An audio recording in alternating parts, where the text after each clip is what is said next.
मङ्गलं वृषभीश्वरं वन्दे वीरागसागरं वन्दे वीरागसागरं वीरसायशन् मङ्गलं वृद्धेऽहिंसामङ्गलं वन्दे वीरागसागरं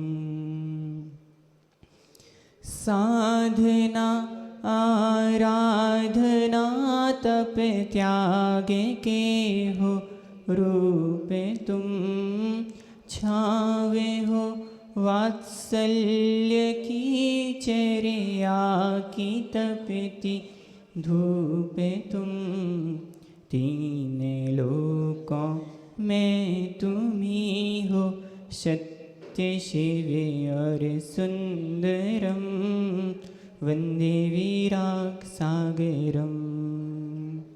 जीवलिनंतानंत सिद्ध परमेष्टि भगवान की 1008 श्री आदिनाथ भगवान की परम पूजनीय आचार्य भगवान श्री विमल सागर जी महाराज की परम पूजनीय तपस्वी सम्राट आचार्य श्री सन्मति सागर जी महाराज की परम पूज्य गुरुदेव गणाचार्य भगवान विराग सागर जी महामुनिराज की परम पूज्य उच्चारणाचार्य श्री विनम्र सागर जी महामुनिराज की अहिंसा में जैन धर्म की परम पूज्य श्री विनम्र सागर जी महामुनिराज की समस्त आचार्य संघ की।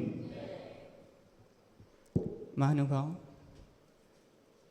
जहाँ पर एक सूर्य अपना प्रकाश फैला रहा हो और वहाँ पर कोई जुगनू यदि प्रकाश करने का प्रयत्न करे तो वह हंसी का ही पात्र होता है। ऐसे ही जहाँ पर सूर्य के समान तेजस्वी आचार्य भगवान विनम्र सागर जी महामुनिराज स्वयं विराजमान हो तो हम कुछ कहने का प्रयत्न करें तो शोभा को प्राप्त नहीं होते हैं। फिर भी बड़ों की आज्ञा को सुरधार करना पड़ता है, तो उनकी आज्ञा से कुछ यहाँ पर बोलने का प्रयत्न करते हैं। उसमें से जो भी अच्छा लगे आचार्य भगवान का समझ करके ग्रहण कर लेना, और जो ना अच्छा लगे सो हमारा समझ करके छोड़ देना। महानुभाव, हमारे जीवन में हम देखें तो 4 पड़ाव ऐसे आते हैं या 4 समय ऐसे आते हैं जब हमें अलग अलग रूप से हमें गुरु की प्राप्ति होती है। सबसे पहले गर्भावस्था से ही लेकर के हमें अपने पहले गुरु माँ की प्राप्ति होती है। फिर जब थोड़े बड़े होते हैं तो लौकिक शिक्षा के गुरु स्कूल में भेजा जाता है, उसकी प्राप्ति होती है। और फिर जब हमारा यदि पुण्य होता है तो हमें हमारी दीक्षा प्रदाता संयम प्रदाता गुरु की प्राप्ति होती है। और उनके उपदेश से, उनकी शिक्षा से हम अपने चौथे गुरु यानी हमारी आत्मा की ओर हमारा ध्यान अग्रसर होता है। तो इस प्रकार से 4 समय ऐसे होते हैं जब हमें गुरुओं की प्राप्ति होती है। तो सबसे पहले हमारे गुरु की प्राप्ति होती है किसकी? माँ की। आज केवल माँ की चर्चा करते हैं, माँ और पिता की। कि माँ किसे कहते हैं? कुछ पंक्तियाँ हमने लिखी थी कि माता पिता क्या है, हमारा घर क्या है। तो इस विषय को लेकर कुछ पंक्तियाँ लिखी थी, आपके समक्ष रखते हैं। घर तुम्हारा घर हो मंदिर, माँ पिता भगवान, माँ पिता भगवान, छू चरण इनके तू प्रतिदिन पाएगा उत्थान, पाएगा उत्थान। है ये तोहफा जो तुम्हारे पुण्य से मिला, मेरा जीवन गुरु को पाकर धन्य हो गया। मैं चाहूँगा केवल एक पंक्ति आप सभी लोग गुनगुनाएं। मेरा जीवन गुरु को पाकर बोलिए सभी लोग।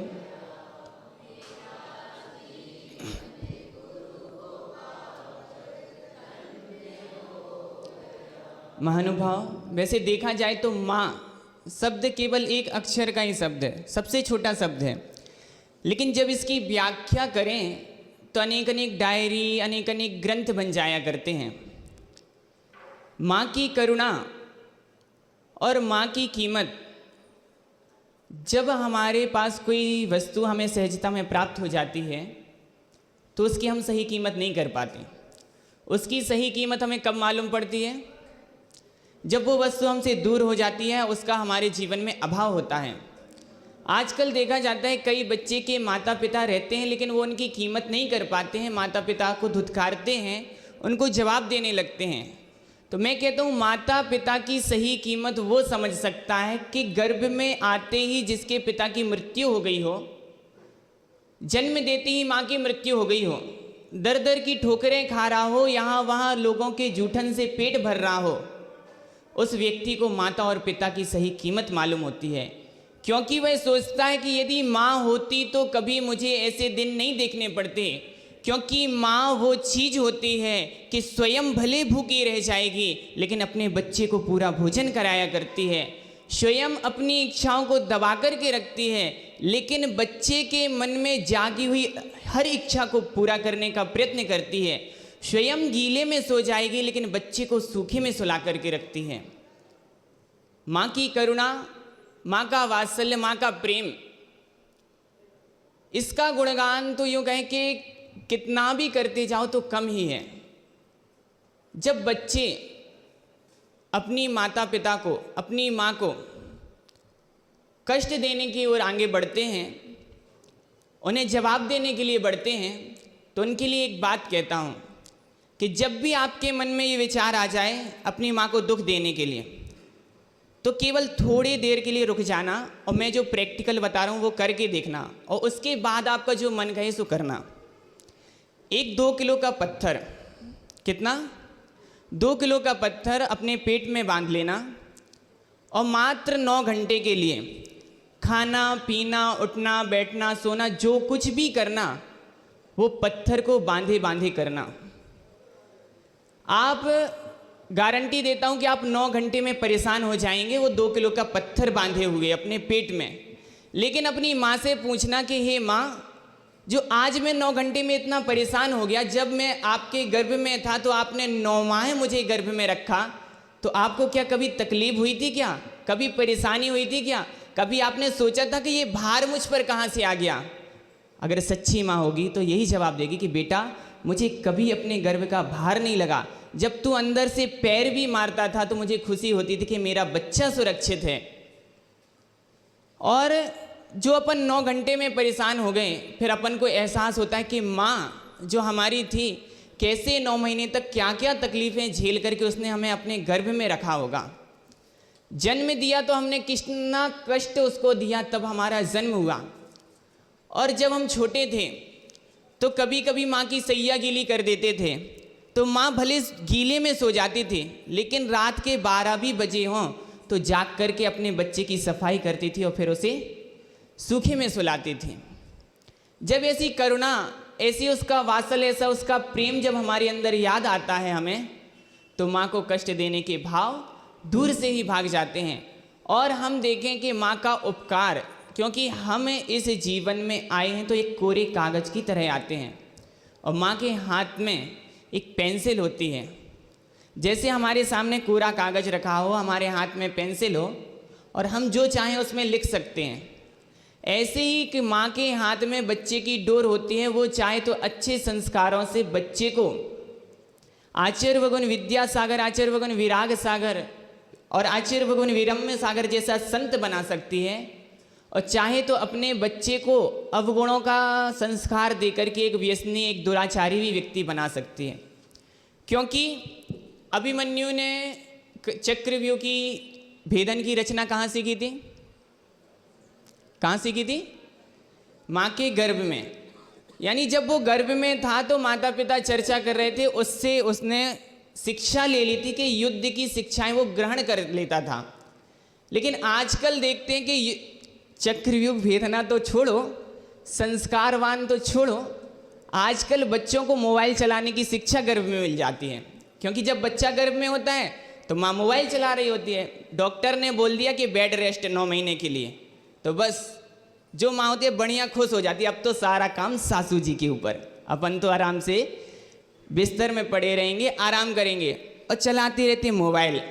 तो वो संस्कार उसको पढ़ते हैं। तो बच्चे, छोटे छोटे से बच्चे भी क्या होते हैं, और जब बच्चे छोटे रहते 2 साल के 3 साल के, खाना नहीं खा रहा होता है, तो माताएं क्या करती हैं, बेटा ले मोबाइल ले ले, खाना खा ले।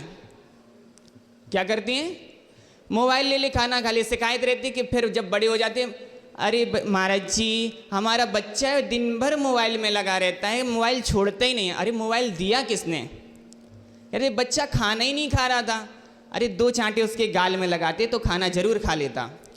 अब फिर माताओं का प्रश्न रहता कि महाराज जी हम चांटा लगाएंगे तो पाप नहीं लगेगा क्या हमें, है ना। आचार्य भगवंत शिवकोटि जी मुनिराज भगवती आराधना ग्रंथ की 483 नंबर की गाथा में लिखते हैं गुरुओं के लिए, जिह्वाय भी लहंतो ना बद्धो जथ सारणा अनथी पायणवी ताड़िंतो सा बद्धो जथ सारणा अथी।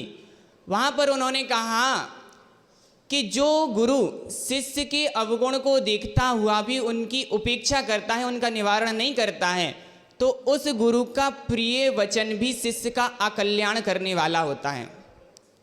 अब अगली पंक्ति बड़ी ध्यान से सुनना। आचार्य भगवान ने कहा पायणवी ताड़िंतो, कि यदि जो गुरु पैरों से भी शिष्यों की प्रताड़ना करता हो लेकिन दोषों से उनको दूर रखता हो, तो वह गुरु प्रशंसनीय हुआ करता है।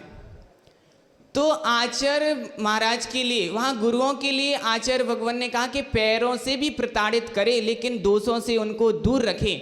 ऐसे ही माँ भले हाथ चलाए, कैसे भी कुछ भी करे, लेकिन दोषों से उसको दूर रखे। ये नहीं कि हमें अपनी बात मनवाना तो ले बेटा मोबाइल ले ले। मुझे आज भी ध्यान है कि जब मेरी माँ गुस्सा भी हो जाती थी ना, तो हम इतने डर जाते थे कि भगवान से प्रार्थना करते थे कि भगवान मम्मी शांत हो जाए बस।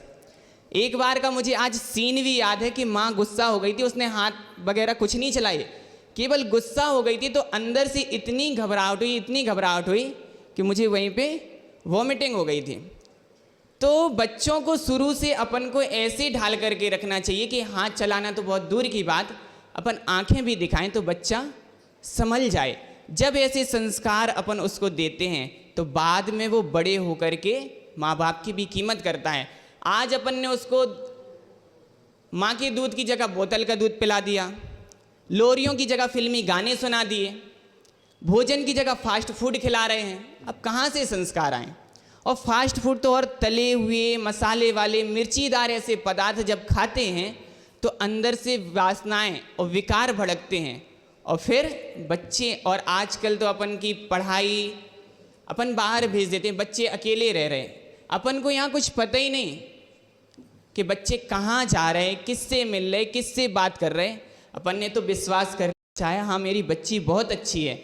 आप यहाँ पर भोपाल में ही जाके कोई बड़े गार्डन में बैठ जाओ जहाँ पर बच्चे बच्चियाँ आते हों, तो देखना आप आधा घंटे भी बैठेंगे तो कई जोड़े नए जिनकी अभी शादी नहीं हुई लेकिन जोड़े बन गए, कई आते हुए जाते हुए देखेंगे। सब माता पिता यही सोचते हैं कि हमारे बच्चे बच्चियाँ बहुत अच्छे हैं, तो ये कहाँ से आ गए। हम उनको बाहर भेजने के पहले सबसे पहले उनके अंदर धर्म के संस्कार इतने कूट कूट के भर दें कि बेटा तुम जैन हो, कभी बाहर जाना तो कभी भी अपनी पढ़ाई पे ध्यान रखना, किसी और से, और ख़ास करके बच्चियों के लिए ये संस्कार दें कि बच्चों से मोबाइल में बात मत करना, बच्चों से बिल्कुल दूर रहना। बच्चों को ये संस्कार दें कि बच्चियों से बिल्कुल दूर रहना, क्योंकि माइंड तो एक ही है, उसमें यदि ये सब चीज़ें भर जाएंगी और फिर नतीजा निकलता है कि जब पेपर देने जाते हैं, अरे महाराज जी हमारा बच्चा इतना तो पढ़ता है 1 नंबर से रह गया। 1 नंबर से क्यों रह गया, उसने 2 नंबर का काम किया होगा इसलिए 1 नंबर से रह गया। और इन सब का प्रभाव जब उसके जीवन में पड़ता है, जब हम उसको संस्कार नहीं दे पाते हैं, तो माँ के हाथ में वो कलम है और बच्चा कोरा कागज है, तो उसको बाहर भेजने के पहले संस्कारों से इतना भर दीजिए कि और संस्कार उसके अंदर ना आ पाए। और जब फिर वो बच्चा ऐसा बड़ा होता है तो अपने माँ बाप की कीमत करता है, अपने धर्म की कीमत करता है, अपने संस्कारों की कीमत करता है। और माता पिता फिर जो अच्छे सुसंस्कारित माता पिता होते हैं उनके लिए ये पंक्तियाँ कही गई हैं कि घर तुम्हारा घर हो मंदिर, माँ पिता भगवान। जैसे मंदिर की कीमत कब होती है? जब उसमें भगवान की प्रतिमा हो, और भगवान की प्रतिमा नहीं होती है तो मंदिर की कोई कीमत नहीं हुआ करती है। ऐसे ही हमारे घर रूपी मंदिर की कीमत कब है? जब उसमें माता पिता रूपी भगवान विराजित हों। एक बार किसी ने किसी से पूछा कि माँ किसे कहते हैं।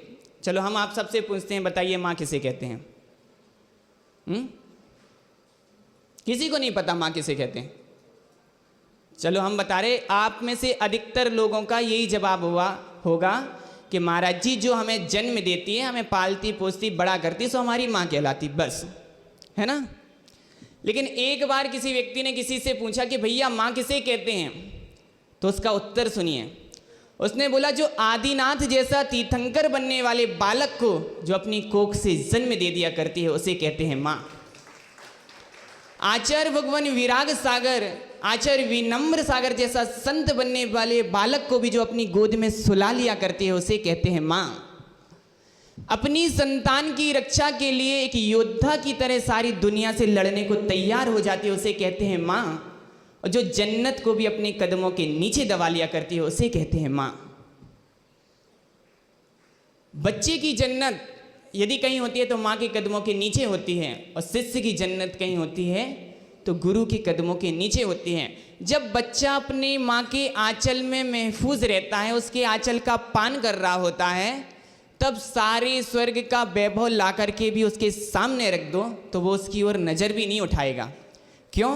क्योंकि उसकी नज़र में स्वर्ग के वैभव की कोई कीमत नहीं है जितनी उसकी माँ की कीमत है।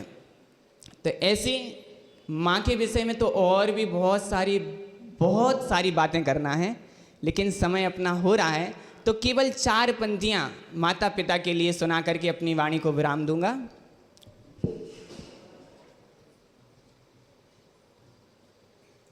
कि माँ बाप की जो सेवा बच्चे नहीं करते हैं उनके लिए भी ये शिक्षाप्रद है, और जो करते हैं उनके लिए भी।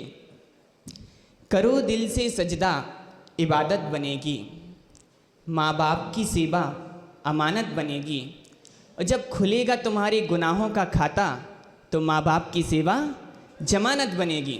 जैसे आज हमसे कोई दुष्कृत हो जाता है, कोई अपराध हो जाता है, तो अपन कोर्ट में जाते हैं तो वहाँ ये कह दिया जाता है इतना जुर्माना दे दिया जाए तो इसको छोड़ दिया जाएगा। ऐसे ही यदि आज आपने माता पिता की सेवा कर ली तो कल जब परलोक में तुम्हारे गुनाहों का खाता खुलेगा तो वो माँ बाप की सेवा वहाँ जमानत के रूप में काम आएगी और आपको कष्टों से मुक्ति मिलेगी। और माँ के विषय में आगे कभी संयोग बना तो और अपन चर्चा करेंगे। आज के लिए इतना ही। जय बोलिए परम पूज्य गुरुदेव गणाचार्य भगवान विराग सागर जी महामुनि राज की, आचार्य भगवान विनम्र सागर जी महाराज की।